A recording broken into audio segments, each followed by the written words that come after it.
fans are swarming to the grounds again. There's a kind of fever keeps us on our toes.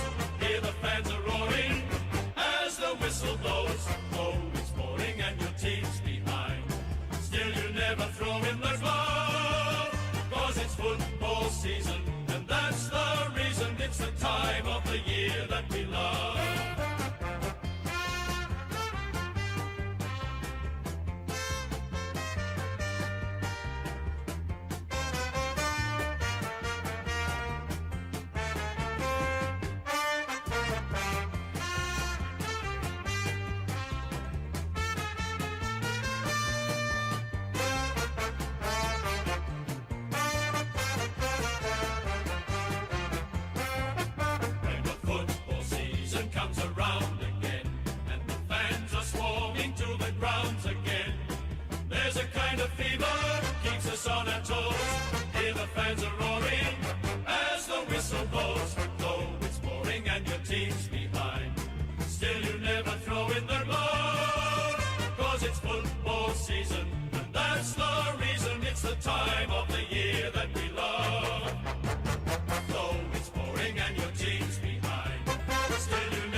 Sporting news, reviews and previews.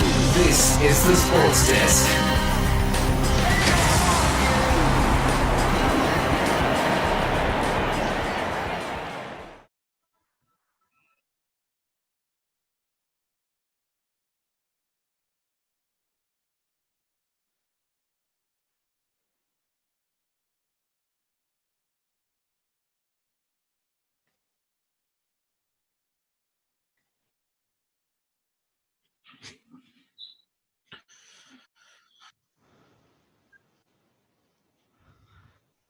Did you just about to say Port Adelaide Crows? What him?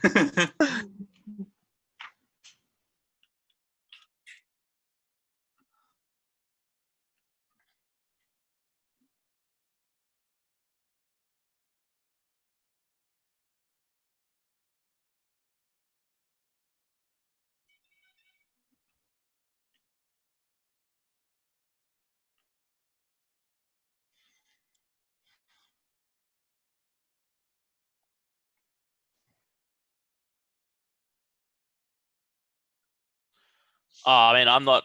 It's when you think about it, 6 to 9's all just going by percentage. So the Dons losing by that big margin certainly affected them. So obviously, getting absolutely walloped by Brisbane didn't help the percentage, but it's looking good. Port Adelaide still continuing their good run of form. Brisbane's playing well. St Kilda's playing very well as well. Eagles are showing good form. 5 wins on the trot. Love to see it.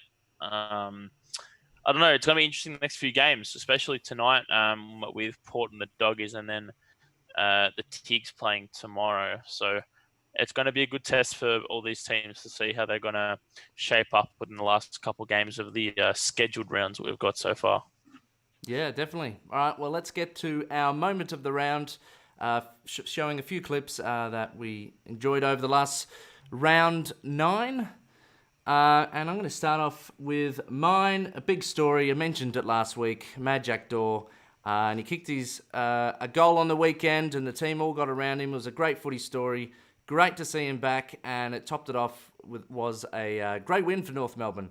I'll show you that now. Splendid tackle though by Smith, kept in the area for a second, and now Atley's off and running. He's got targets at plenty. He wants Mad Jack, and he gets Mad Jack. Big moment here for Mad Jack and for North Melbourne and for AFL football. Much documented mental health and physical injury battle. In his return game, struck it pretty well. Get around him. It's an amazing story. It's a human triumph story. That's what it is. And the emotion says words more than any words could possibly say. Look at that.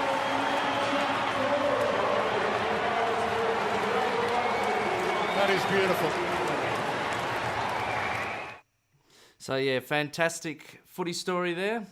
And, James, you're going to talk us through Schultz's goal? Yeah, this Fremantle's goal, big game last night. I didn't watch too much of it, but the ones that I did, the little bit that I did, Schultz's goal stood out for me. I mean, just the bounce of the ball. That's like the beauty of footy. You can persuade the ball to go to the direction that you want. And as we saw earlier in the round, in the Dons game especially, the ball wasn't bouncing in either team's favour for quite some time in the game. But yeah, I mean, this certainly showed the beauty of playing with the oval ball and different characteristics that comes with playing with it. Yeah, great goal. Let's look at it now. Tried to get it through that traffic again. It's Sarong, the man we're speaking of. Pulls the kick late. Might still work. Crichton picked it off Mundy's hands. And he goes long. Schultz. He wants to take it on. He needs to roll. He needs to spin. He needs to bounce. He needs the beauty. The beautiful wild beauty of it. Can you believe it?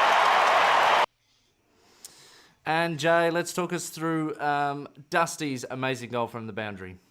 Yeah, he did a similar one in the 2018 final against Hawthorn where he just kicked it from the boundary. One of the impossible angles on the run. Not really much more you can say about it. Just watch it and enjoy it because it's an absolute thing of beauty, mate. All right, let's see it. Used his arms to get around him. So Pickett, that one cut off to Williams. Bulldogs advantage. So Richards with that advantage. Little kick forward. Suckling, probably wrong side for the left. 1 second, hang on. I've shown the wrong clip. Oh, God, Sammy. All right, Wrong Sammy. clip. Here we go. Swing Kane Lambert. He just gets the job done week in, week out. Rewalt's launched well a few times. That one was fisted away. Martin, look at the power through the hips. Almost untackleable. Got a little 1-2. What can the champ do? He's had a ping for the boundary line. Good looking at 10. Oh, Dusty, you are a freak. I just feel like he's running better. He is. He's running really well at the moment, but he had that look about him. Jack Ross set him free. It was a nice handball from Jack Ross, but he's feeling it now, Dustin. But he's... So there you go. What an amazing goal. And as we move on to tonight, we'll take a look at the lineups now, the ins and outs. And coming in for a West Coast, Port. Not West Coast, Porty. There we go. The power. You got it, Sammy? Yep. So we should have Boyd Woodcock, Trent McKenzie in for the power. Out goes Brad Ebert and Jared Linnett. Cody Waitman, Josh Dunkley, and Baroque Smith come into the squad with Billy Gowers, Jackson Trangrove, and Matty Suckling out. Eddie Richards plays his 50th game. Get around the big boy. Also, Boyd Woodcock plays his first game for the power. Yeah, great to see another debut. Plenty of new guys that we've seen in the AFL over the last couple of months, which is fantastic to see. Thoughts on the teams coming in? Good to see... Waitman back in again, but good to see Josh Dunkley. That should help Bulldogs firm up in the middle a little bit. They were losing a lot in their contested ball last week, so hopefully Dunkley can help plug a few of those holes. But we'll start off with Port. We'll take a look at their highlights from last week over their massive win over the Demons. Jay, who wants to stay first? Jay, do you want to start with them first? Yeah, look, they've just made it more and more clear that they're a real contender this season going up against Melbourne. Melbourne really didn't look like a chance, but credit to Port Adelaide for the way they went about it. And, I mean, you got these new guys as well, like Georgia's kicked 3 goals in that game, which is good to see all these new guys. Rosie with 2. Even Westhoff's playing a bit forward for them, which is an interesting experiment, but it seems to be working at times for them. He kicked 2 goals as well to back up Charlie Dixon down their forward line. So they got a really solid team in their midfield. We all know about Boak and Wines and the like. So, no, they're really dangerous this season. They'll come in easy favourites, being at Adelaide Oval for this one. Yeah, definitely. Last week, big ones for Port Adelaide. Boak, 25-9 score involvements for him. As you said, Mitch Georgiadis kicked 3 goals and missed a 4th in his 3rd game. So, crazy stuff. Ollie Wines and Carl Amon, 25 each, and had 11 touches by quarter time, so started off really well. Sam Mays with 19 possessions and a goal. James, any more thoughts on Port? They're going to be interesting to see how they go tonight against the Dogs. Just a quick sneak peek. I'm tipping the Dogs tonight, controversially. But the matchup should be good. Port looking strong. Brad Ebert being out, shouldn't be a big blow for them because they're playing extremely well. Each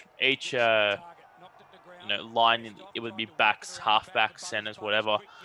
They've all got their key player and they're not short on depth, which is good in this team. They've got likes of Pal Pepper, Dersma, Mays, Westhoff. They're on the bench for them, so they've certainly got some firepower ready to go. They shouldn't have too much trouble tonight, in regards to fitness and stuff, even though it's been a short turnaround. But no, they're looking good. Yeah, so their last 3, defeating Melbourne by 51. They lost to St Kilda by 29 in a big upset, and then defeated Carlton by 3 in the week prior. And taking a look at the Dogs now. Not much highlights last week, I'll be honest. Big game for Richmond. They lost by 41.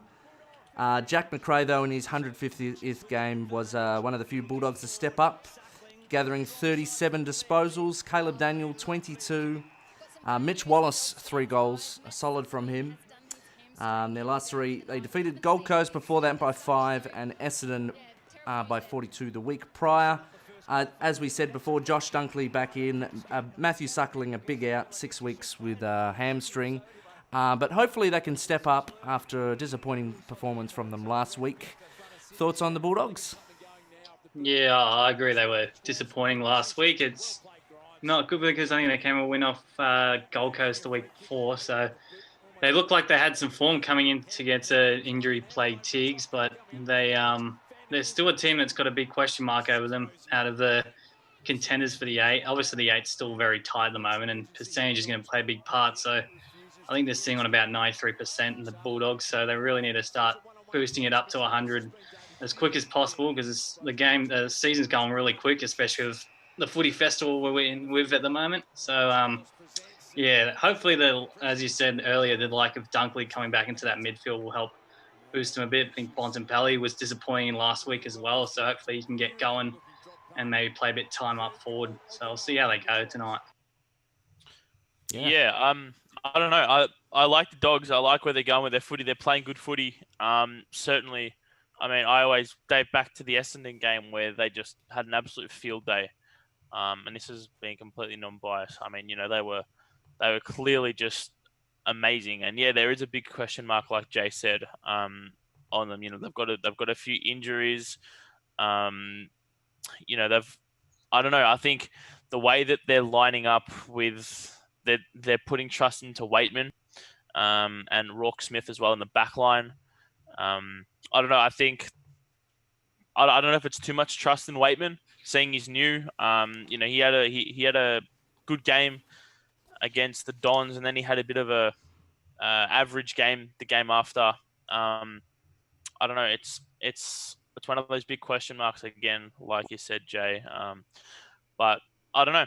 It's going to be interesting how they match up, but I've just got some weird feeling in me that they're going to win this. Okay, so you're taking them? Yeah, I'm taking the Dogs. So you think it's still going to be close or a blowout? As we've seen blowouts. Yeah, no, I'm going with this like it's going to be hot and cold all game. One team's going to there's going to be heaps of lead changes, but I reckon Port will be up for a bit, and then the Dogs will just sneak it back. Okay. But I could be completely wrong here. But Jay, what about you? No, I'll stick with Port. They'll come back strong for a big win against the Doggies, I reckon.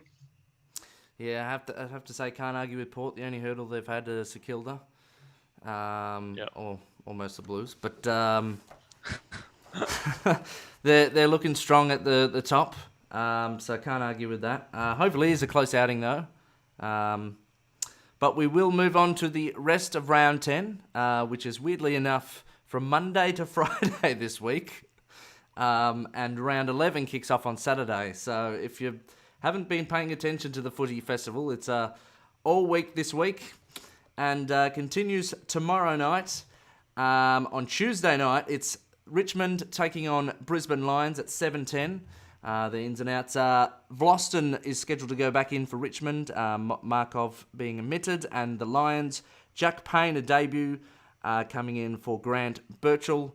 Lions, again, great win. Oh, lost here, sorry. Great win over Essendon, 63 points. They are just looking the top two. It could be 2004? We could be having a Port Brisbane. I know I'm calling it early, but it could be absolutely massive, and I feel. So, yeah, I think I'm going to have to take Brisbane. I mean, Richmond is coming back into form. I know I said earlier on a few weeks ago that I wasn't sure if they're going to make the 8, but I think that's out the window now. They've showed that they can play this season, and it'll be a good contest, but I'm going to take the Lions. I'm going the complete opposite. I reckon the Tigers are going to win this. Their only hurdle in the last 5 games has been Giants. They only went down by 2 goals there. They personally should have won that, in my opinion. I'm sure Jay agrees with me. But yeah, no, I think they should win this, even though the Lions are in red hot form. We should have a nice, good old clash like we did in round 22, was it last year, when they played at the G, and it was first v second. Yeah. So yeah, no, it's been a great game. Tigers will get this, I reckon. Jay, what about you?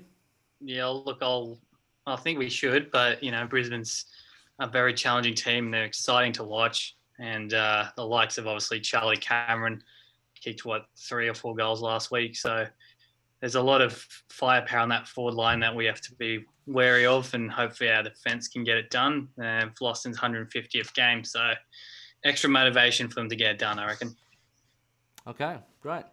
Moving on to Wednesday, an early one at 5:40 at the Gabba in Queensland. It's Geelong taking on North Melbourne. North Melbourne obviously coming off their first win. And Geelong going down in a tight one against the Eagles at Optus Stadium on Saturday night. A massive game, that. Great to see. Some close action, tight footy on a Saturday.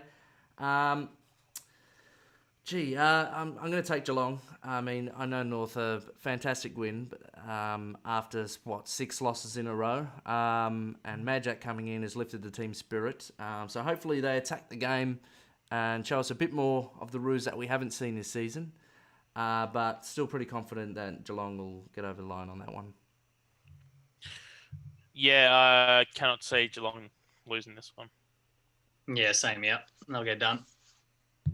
Next to Adelaide taking on Melbourne on... Come on, Sammy. Do we really need to get into this one?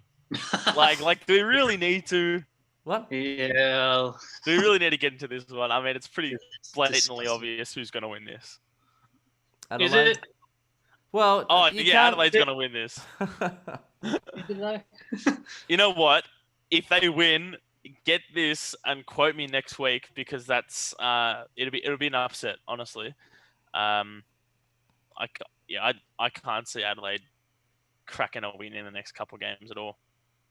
Well, 8:10 p.m. it kicks off at the Adelaide Oval. They have looked a little better.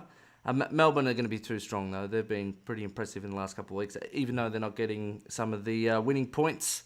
But yeah, I'm gonna take Melbourne. It's going to be nasty. We can't be that mean to Adelaide.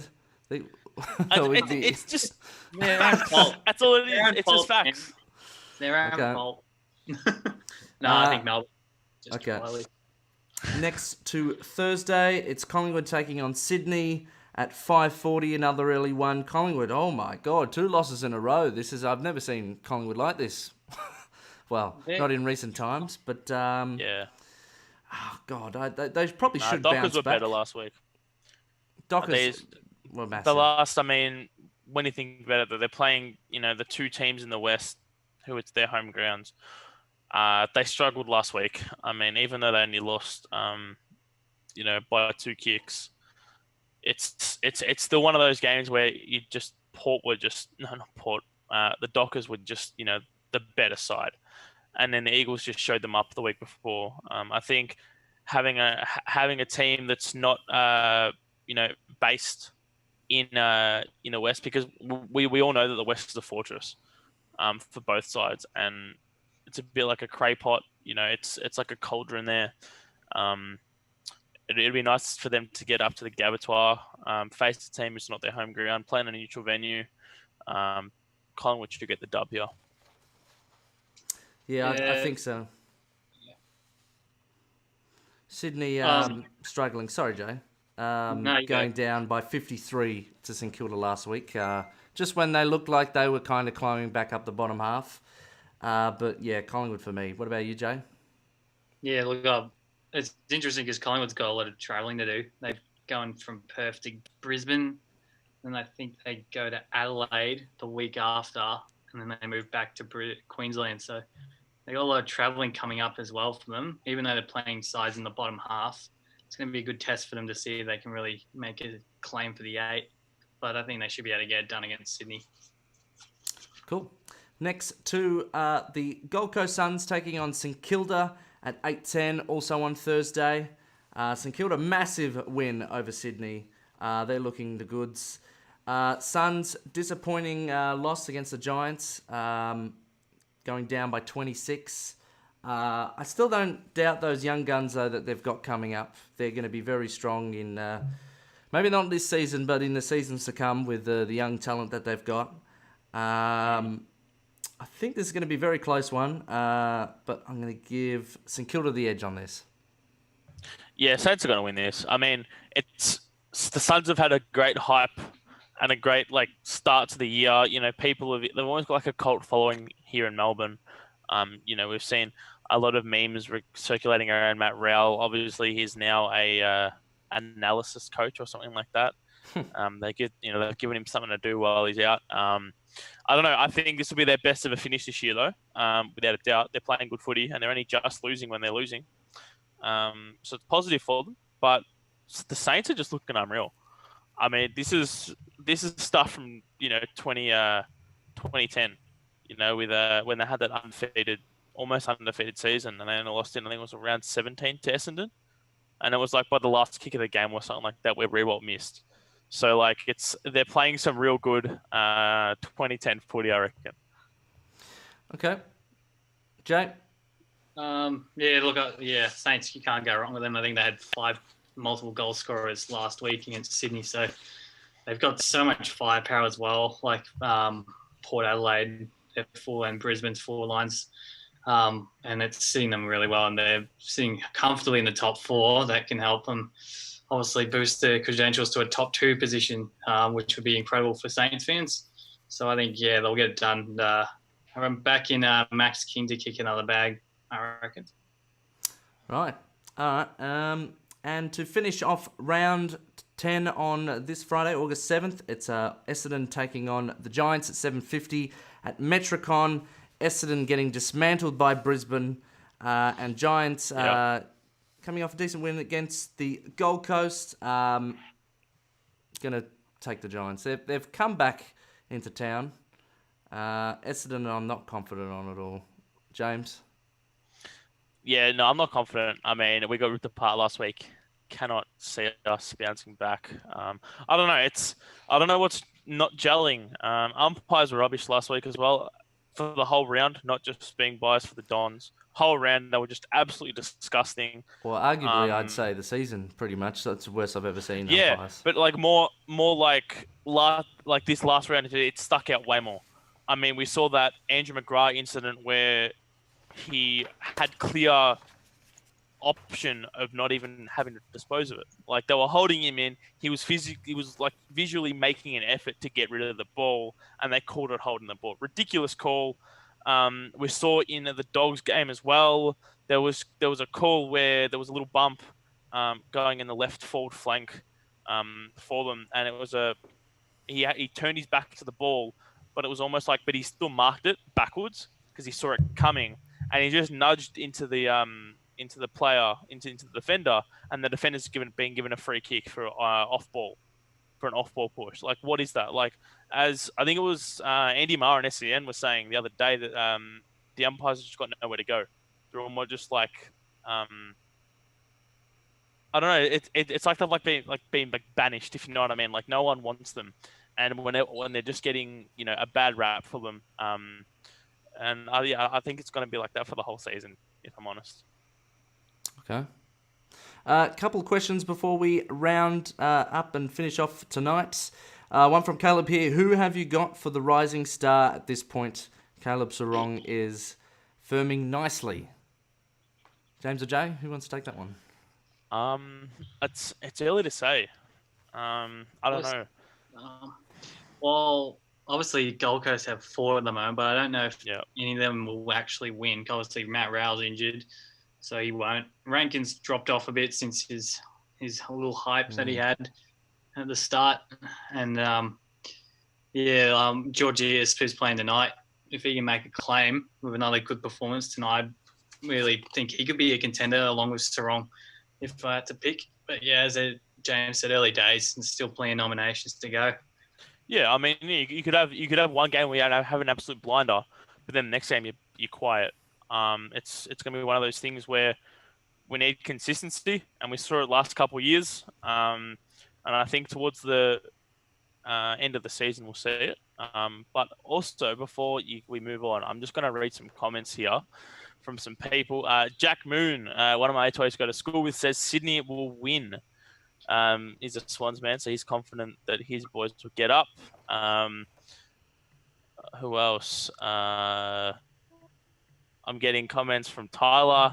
Got to give a shout out to him. I've got to give a shout out to my mate Cameron because it's his 19th birthday today. So happy birthday, mate. This is a better birthday message than I did on your wall today. But also Jack Moon says Collingwood sucks. Big call. Don't know how everyone's going to feel about that. They have sucked in a row. 2 games they have sucked. Yeah. But nah, the Giants, you know what? The Giants are just going to roll over us.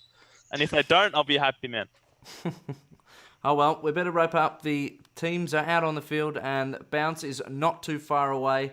You can catch us live on Fridays on the Sports Desk.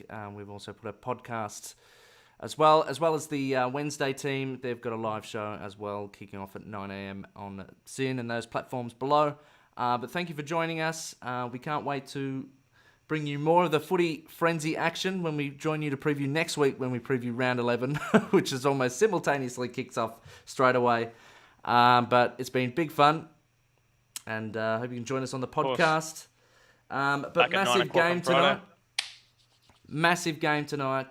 Can the Bulldogs make a place? They're only in the 8 by percentage, and Port are a big team to be reckoned with. So hopefully it's a great game for all, and we'll see you then. Thank you, Jay and James. No problem.